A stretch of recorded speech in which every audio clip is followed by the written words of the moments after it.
77th session of the Queen's University of Belfast Literary and Scientific Society! Woo!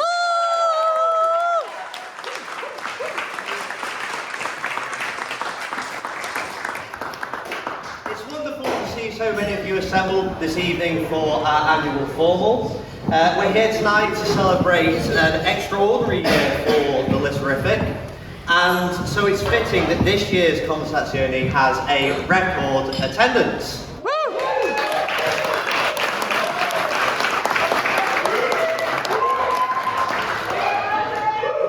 Because the 177th session has been a year of records and a year of record attendance. This isn't something that happens by accident. It's down to the efforts of the council. By creating that sense of community, that welcoming environment. As Mr. President says every week, the Literific is so much more than a debating society. It's a social society too. That's what keeps people coming back every week, even when they're not interested in the motion. Having served on council myself, it's so easy to lose sight of this, to get bogged down in the mundane administrative work and the occasional dramas. To think that the member experience doesn't matter all that much, that you don't need to have a regular cohort of people who come along every week. If you get impressive speakers or hold contentious debates, people will show up anyway. I can tell you from bitter experience, that might work at first, but it isn't a sustainable strategy. Because without its members, the Literific would be nothing. It'd just be an empty room. So, when people have a poor member experience, as I did in my first year in the society, that generally isn't down to the council intentionally creating an unwelcome environment. They just haven't given sufficient priority to making the Literific a welcoming place, to breaking down cliques, to engaging with members at both debates and at the pub. So I think this year's council deserves a round of applause for doing that all for you.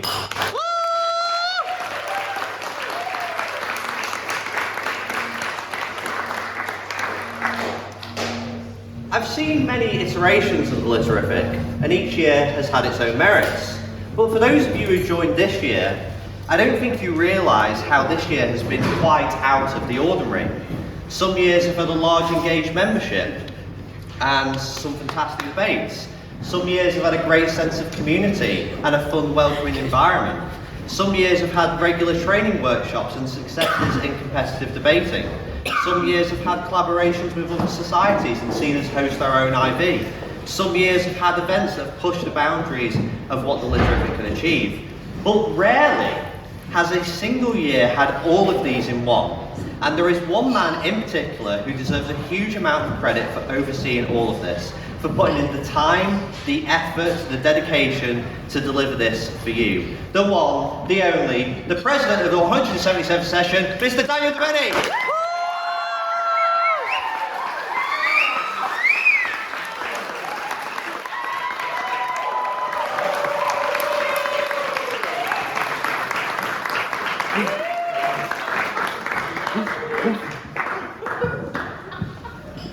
A word of advice though to the next council: for your own sanity, prioritise. Don't think that holding an event every night of the week is the new standard. Yes, use the summer ahead of you to plan a range of ambitious events, but don't lose sight of the fundamentals. Focus first on the things that actually matter. Be conscious of the quiet freshers sitting on their own and make an effort to talk to them. Remember that you're not just there for yourselves and your friends. And continue to ensure the society appeals to all sections of the student community at Queen's. But most of all, work as a team and have fun. Because if you do, the Literific will make your time at university and provide you with an immense sense of personal fulfilment. So, when it comes to celebrating another fantastic year of the Literific, where better for us to meet than here at the Ulster Reform Club, whose founding members were members of the Literific, a club with which you share presidents and many notable individuals, including, you won't be able to see it on this side of the room, the Lord Dufferin, who was our 19th century patron, who this week's competition is named after, whose portrait is in the corner of the room over there. and also a club with which we share many values, and whose founding principles proclaim, and I quote, "Whose occupants both gay and wise," sounds very much like the Literrific, "a double sway shall exercise, when trampled right for succour calls, a province hearkens in these walls, when recreation sought or ease, where have they fairer courts than these? Like hence the fuse on many a track, the black north shall no more be black, while festive peace shall here be led, by Ulster's hand, no longer red." Thank you.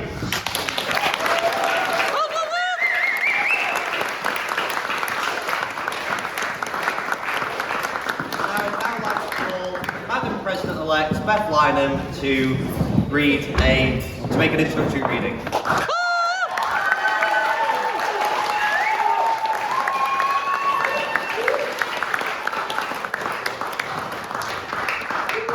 Thank you, guys. Now I'm going to read The Cure of Troy by Seamus Heaney. Humans begin to suffer, they torture one another. They get hurt and get hard.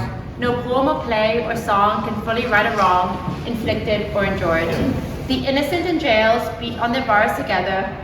Oh, I skipped that. History says don't hope on this side of the grave, but then once in a lifetime, the long for tidal wave of justice can rise up and hope and history rhyme. So hope for a great sea change on the far side of revenge, believes that a further shore is reachable from here. Believe in miracles and cures and healing wells. Call miracles self-healing, the utter self-revealing, double take a feeling, if there's fire on the mountain or lightning and storm, and a God speaks from the sky. That means someone is hearing the outcry and birth cry of new life at its term. It means once in a lifetime that justice can rise up and hope and history rhyme.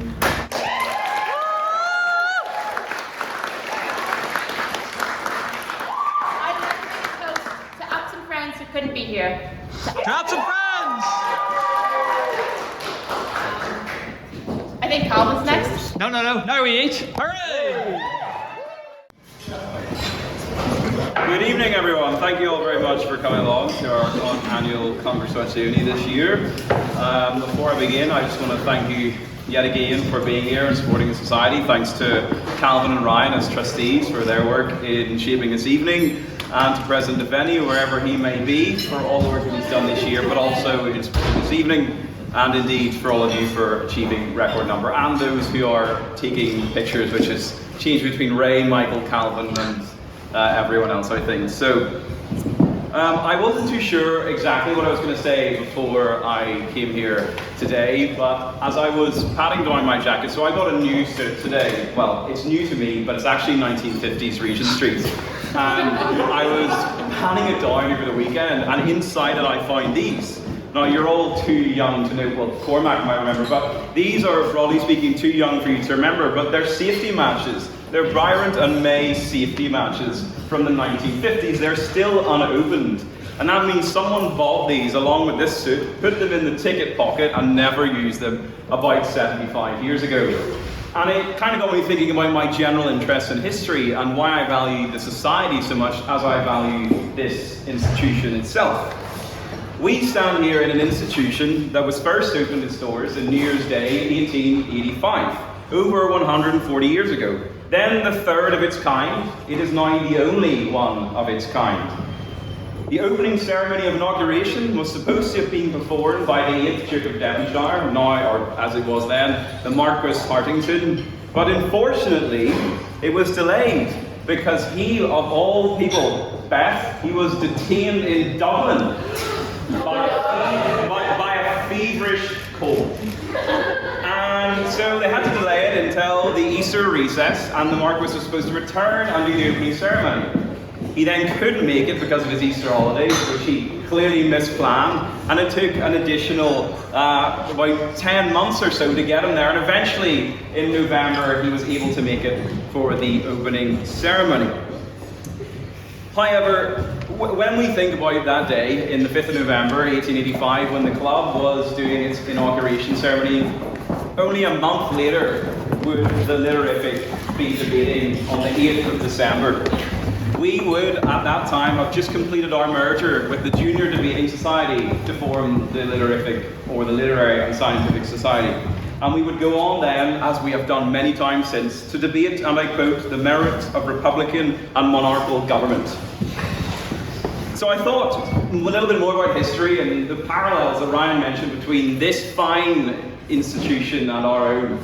So I thought I would share some of the slightly more humorous aspects of the club. So when the club was opened in November 1885, it wasn't all smooth sailing. 19 days after the club opened its doors to Belfast, the committee had to report that 10 of its silver spoons had been pawned and sold in the town centre at that point. And the committee pressed the police to ensure that the full charge of the judiciary was put upon the spoon thief. And I would hope that this evening there will be no spoon thieves, or no spooning at all for that matter. But with the backdrop of Gladstone's Home Rule Bills 1 and 2, the club experienced a very significant change in political heart. But it also changed in terms of its practicality. Committee records note that in June 1894, the club decided to, and I quote, take steps to light the club by electricity, end quote. And in February 1895, so the club did switch on its first electric light. However, it was noted that some club members were awry with paranoia that the electricity was dripping invisibly all over the place. And so the engineer was brought in to make sure that the club was clean from the invisible electricity that was seeping all through the club. I'm sure these are the types of conversations that were taking place amongst our eternally eccentric membership concurrently at that time. Indeed, by the very late 1890s, there was great commotion about the club, particularly because the bicycle trend had just begun, and members kept bringing their bicycles into the club and clogging up the stairs. And also on the stairs, it appeared, as I hope none of us will experience tonight, that it can be a little bit of a tripping hazard, and some elderly members had taken tumbles down the railings of the stairs, which were then very costly raised upward.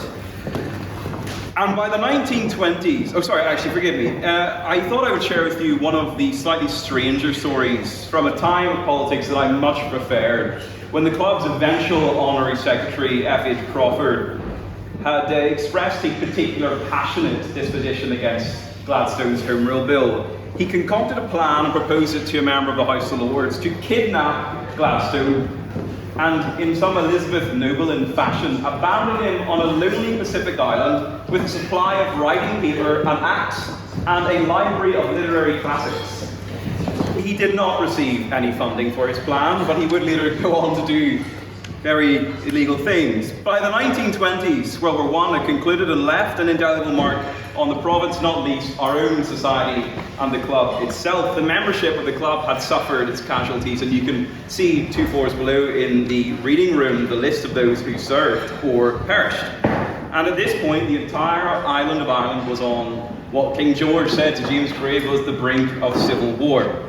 So I thought, in that spirit, I would regale you with a slightly more amusing time in history. Because while civil war was on the brink in the rest of the island, the Ulster Reform Club was serving over 9,000 meals in the dining room. But dauntingly, most of these diners were blissfully unaware of the alarming news that had been reported to the committee. There were rats in the institution. Actual rats, not just like the ones that exist in many institutions today. They were seen scurrying along the lower resides of the building. But not to worry, however, because one very bright and forward-thinking member, reminiscent, I think, of one of our very own literific members, suggested the purchase of a mongoose. The advice was immediately acted upon, and a mongoose was purchased for the club.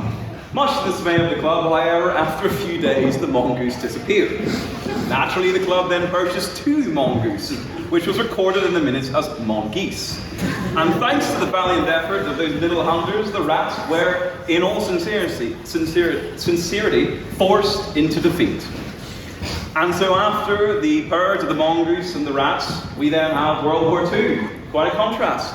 And after World War II, then have the Troubles. And our society and this institution experience life-defining events, which fundamentally alter the way in which they operate. They are forced, in our context, to confront conversations about the use of the atomic bomb, and in the context of the club, decide whether it is appropriate, like we did, to be facilitating evenings and openings at a time of such civil disorder in Northern Ireland. So why do I labour you with all of this history about the club? Well, it's because I am quite boring, and I love history. And any opportunity that I get to talk about it, I take it. I'm reminded of T.S. Eliot's words in Little Gidding when he says, "A people without history is not redeemed from time. History is invaluable and unalterable. It allows us to inform ourselves in the present so that we might secure a better future for all. The tributaries of history run long and connect us all in more ways than we realise. Look around the room that we sit in this evening.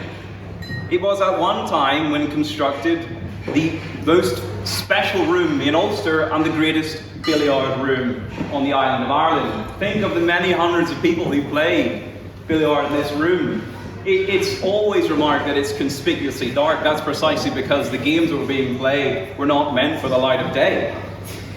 Think about that, the history that we sit on today, the parallels between our own magnificent society and this institution are stark. Both experienced a merger, both endured wars, both endured civil disorder. And so as Ryan has already proposed to you, I ask you kindly, apologies again to those on this side of the room, to cast your gaze just to the very back there. You can see the portrait of Lord Dufferin. You will see him nestled modestly in the corner, a distinguished gentleman. And that is our very own Marquis of Dufferin and Ava, under whose name we will, with thanks to our wonderful internal convener, conduct our most prestigious debate of the session, the Dufferin competition. Dufferin in June will celebrate his own birthday, albeit he won't be there, but it is his 200th bicentennial. And we send him well wishes. And you recall that I think that Dufferin was a patron and supporter of both the Lynerific and indeed of the Ulster Reform Club when he sat as a Liberal peer. And in my peculiar mind, I often wonder what he would think if he could see the two recipients of his generosity amalgamated in celebration as we are tonight, almost 150 years after he opened the coffers. I dare to presume he would be intensely proud, and so too should all of you. One of his most famous lines, "There is no more delightful occupation than to follow curiosity wherever it may lead." And as we gather this evening in celebration of our 177th session, we reflect upon our own proud history, of our own endurance through the perils of the past, of our own vibrance and passion that has always been ahead of its time, of our often unique and, more often than not, eccentric membership that would most happily purchase a society mongoose. I urge you all, be merry and jolly and enjoy your very well-deserved evening. Thank you.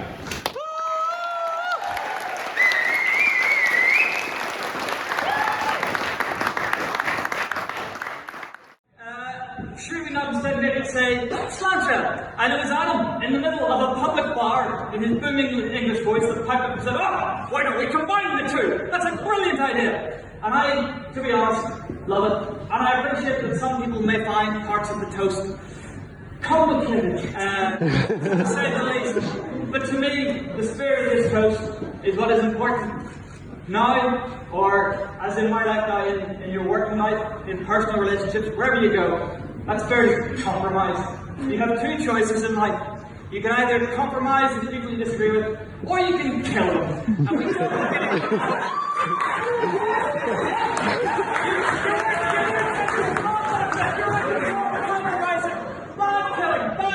So anyway, that's why, despite the fact that I personally don't agree with the entirety of this toast, I won't tell you which part, I still have no reservations in saying it, because to me, it's about the society.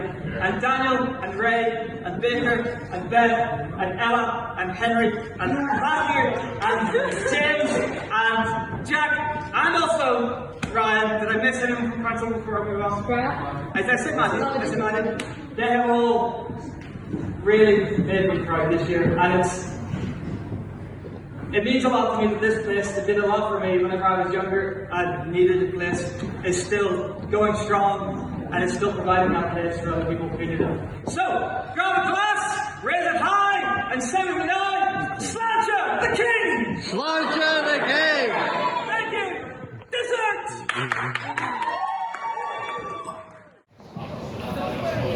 Members of the House. That's us!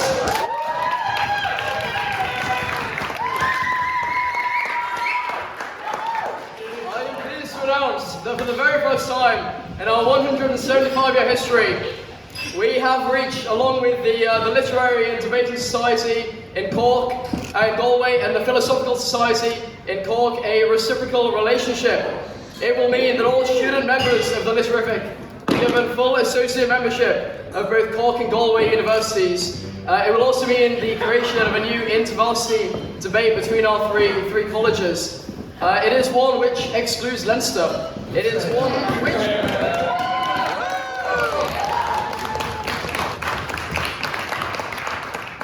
It is one which in particular excludes the LNH.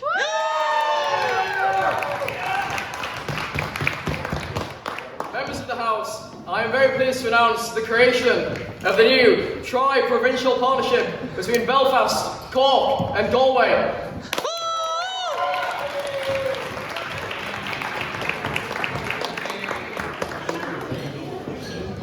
Thank you very much, Speaker. We are now going to commence our Society Awards.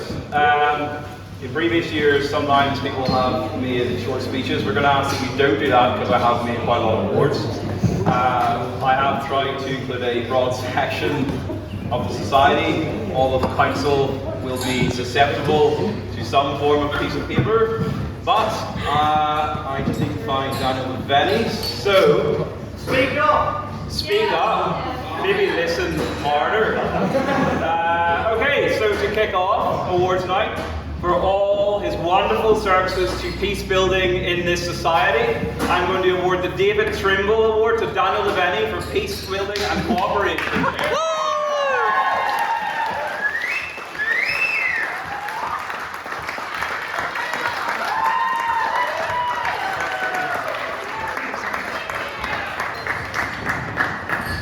Okay, they will no longer be in any order after that, I'm afraid. Awarded next is the Ronald Award for our favourite American, Reagan, wherever she may be.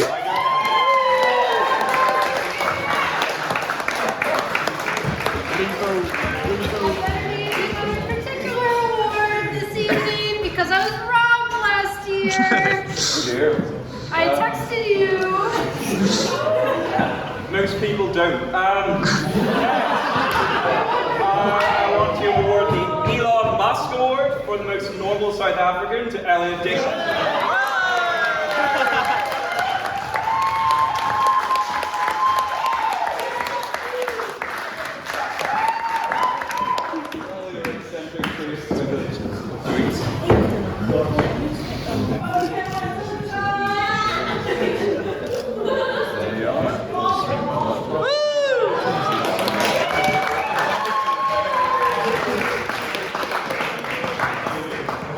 Next, we have the Society of the Ted Cruz Award for Society's Biggest Yapper, which goes to Henry Reardon, HLM.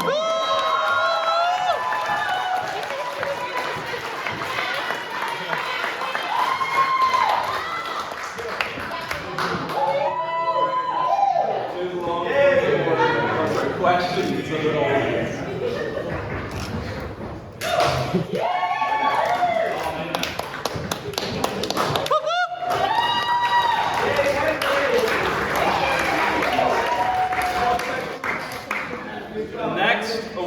Is the Frederick Nietzsche Award for Biggest Overthinker, which goes to Luke Coyle.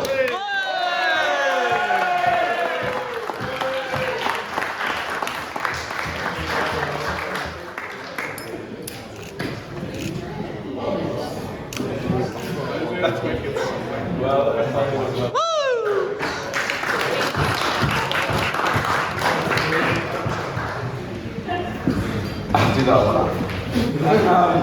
Next is the Rishi Sunak Award for most working class member of the society who probably didn't have Sky TV when they were younger, is Baker Noble.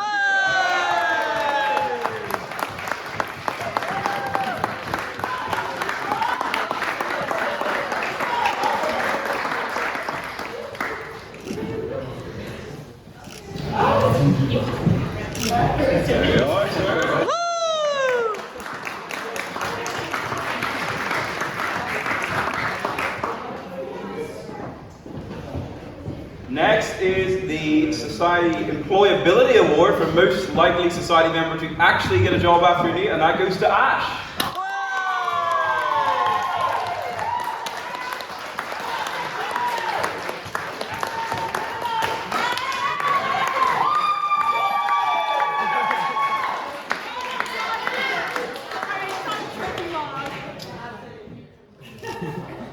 That's why I brought it. There you are.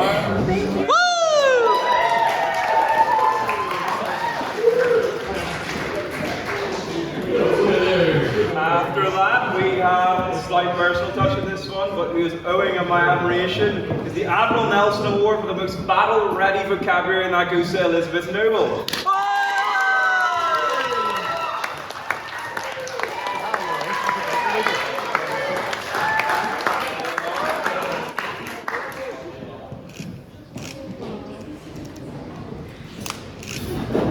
Ready, you guys?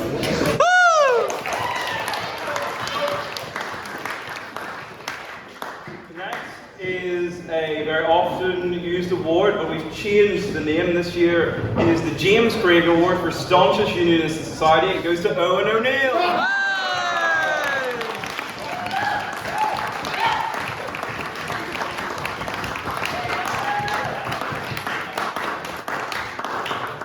Well done, sir. Next is the Bertie Ahern Award for the most financially responsible member of the society, and that goes to Beth, Lynam.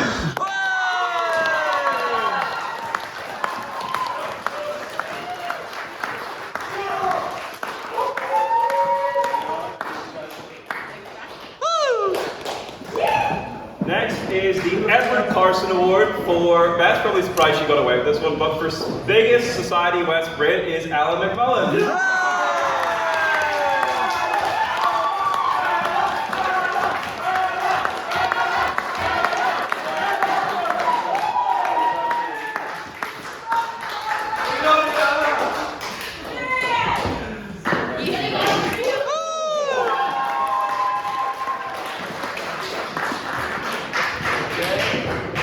We have the Martin Luther Award for the most theologically sound member of the society. Goes to James Turridge.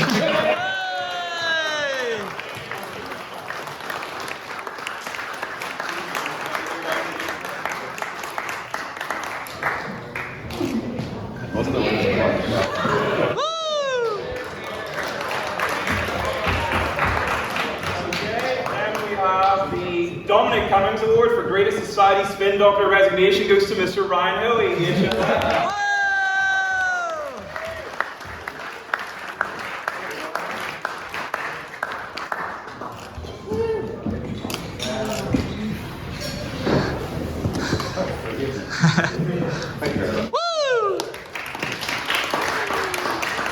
And finally, as is always tradition, we do have a couples award. For Tom and Catherine, we have the Rihanna Award for the society members who find love in a hopeless place.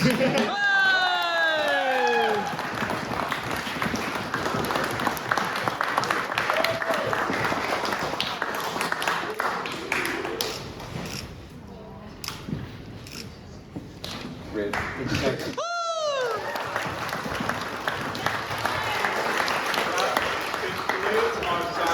Thank you again all for coming. Those who did not receive one, consider yourself very well regarded, and those who did, commiserations to you. Thank you very much again for coming along.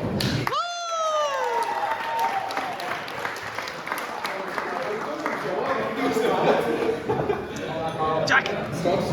Oh, I'm double sorry. I would now like to welcome with great esteem and exultation to his wonderful prowess, His Majesty Daniel Devenney, President of the 177th session for his...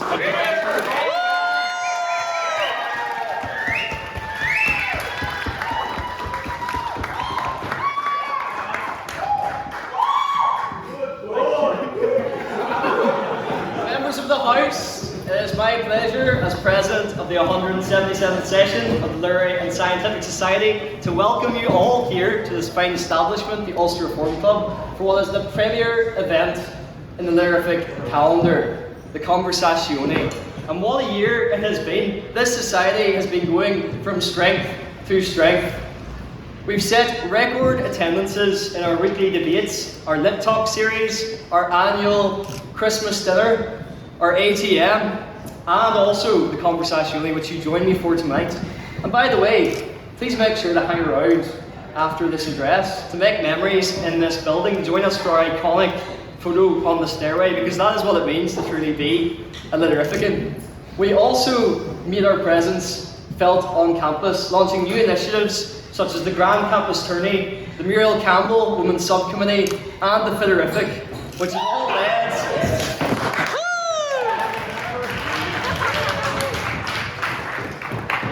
contributed to our massive growth in membership that we have felt this year. And of course, we also have formed and established strong connections and official relationships with societies outside of our own university, in places such as Dublin, Galway, Cork, Durham, Cardiff, and Aberdeen.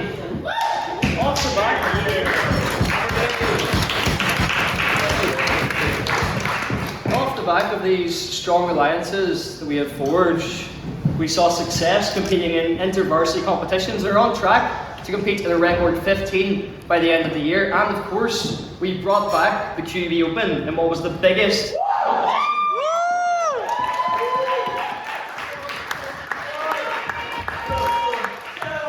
It is these achievements that make me proud to be your president, and are what we are here to celebrate tonight in the company of those who have been with us along with this journey and who have made it all possible.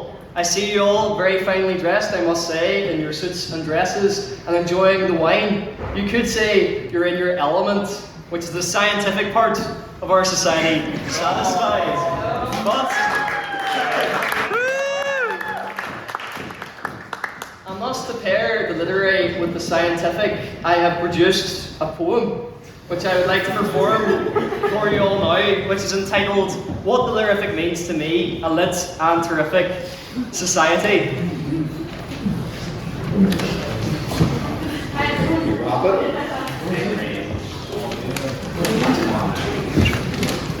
As president, it is my pleasure to welcome you here to celebrate what has been a lit and terrific year. Records were broken and smiles were cracked, POAs offered and music chairs stacked. Attendances tripled as we pulled out all the stops. In baseball terms, we're like the Yankees compared to the Red Sox.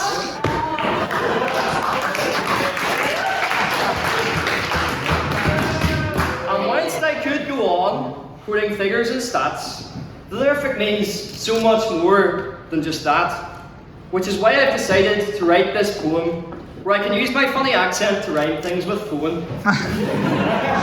Since the days of Godkin, we've came a long way, from essays in science to triumphant displays. We've debated many things, hearing views from all fronts, even though other people may think that we're all conceited. We always discuss the issues of the day, and I'm sure you've all wondered if, at some point if I'm slay. The answer to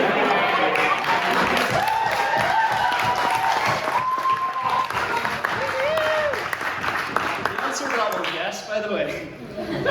Whether the alcohol content of tiramisu or a deep dive into the McDonald's menu. As for unusual breakfasts, you know I've had tons, and they're all an excuse for my terrible puns. I've tried to cook up a dad joke every week. I always eat bacon to keep up my streak. It's nice to reflect on the quotes we all love. No questions about my sex life. Or lack thereof! Ulster is as much a uni as Kremlin is a gay club. Or calling people West Brits just to annoy the dumps. We mix well on campus, like any good scholar, with moments as priceless as the Devenney dollar. From Cork to Galway, Durham to Aberdeen, we've forged strong new alliances with all the places we've been. We've made new friends from all over they stretch, and we can all agree we're so far clear of the Ellen Hedge. Woo! Our ATM kept us up through the night, as does the Chamber WhatsApp group, where members talk complete nonsense. I have some more things I must get off my chest. Ryan and Massey made 10 memes, and I did all the rest. Romance blossomed. It proved quite a shock when Bakaer went under the table and banged on my gavel.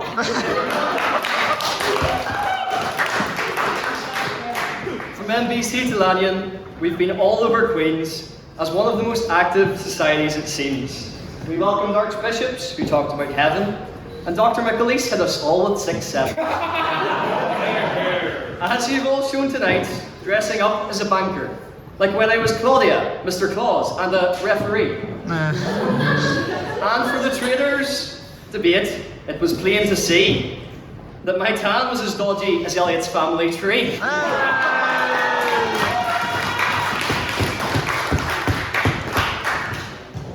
My grandparents had 7 daughters and 12 sons, so I've always found family reunions quite fun.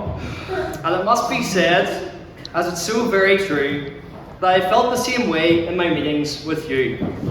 I hope you'll enjoy tonight, as it's what you deserve, from all the pints that we've shared and the speeches we've heard. So before the curtain call and the final bell ring, here's to our great society, Sláinte the King. Sláinte!